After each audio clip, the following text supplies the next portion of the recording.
Gentlemen, thank you very much for today and appreciate your time.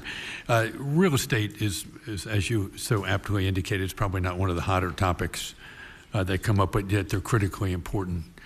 And the holding cost of property, as an example, is typically for government about 17% of the total cost. And you mentioned that we have 15 million square feet rented or owned in the Commonwealth. The question I have, though, goes back to what generated all of these types of controls. And since I'm relatively new in government, not new in life, but new in government, the sale leaseback of the farm show complex is probably an example where that generated a tremendous amount of angst in the legislature. So how would that type of issue occur under the system that you envisioned so that the transparency exists to make sure that a valuable state asset's not inadvertently transferred at below market rates or what might be normal market rates when we don't know because we didn't find out about it until after the fact? Thank you for your question. The farm show leaseback contract was not, technically speaking, a real estate transaction. There was no transfer of real estate. It was a financial transaction. And so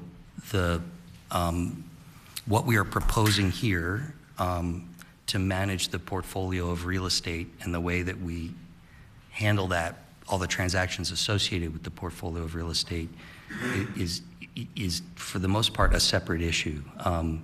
I don't know that what we're proposing would have any impact at all on the leaseback. If I could just, and I just respond to that, and then, Mr. Chairman, I'm finished. The comment I would make to you, though, is as a CPA, yeah.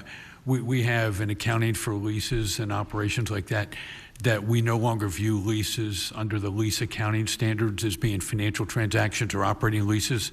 They're viewed as what they technically are, and I can guarantee you the person who, in fact, acquired the asset on the other side has to account it for this way, and it's a sale.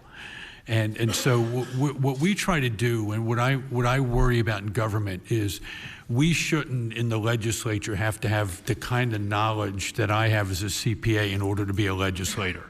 Mm-hmm. And when those kinds of things occur, it creates these redundant boards, it creates this redundancy because people are trying to deal with issues in ways that might not be prudent normally.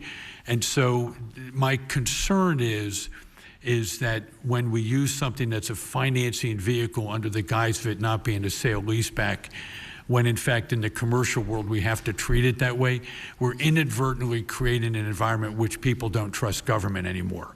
And then we start getting these redundant controls that may or may not add any value to the process.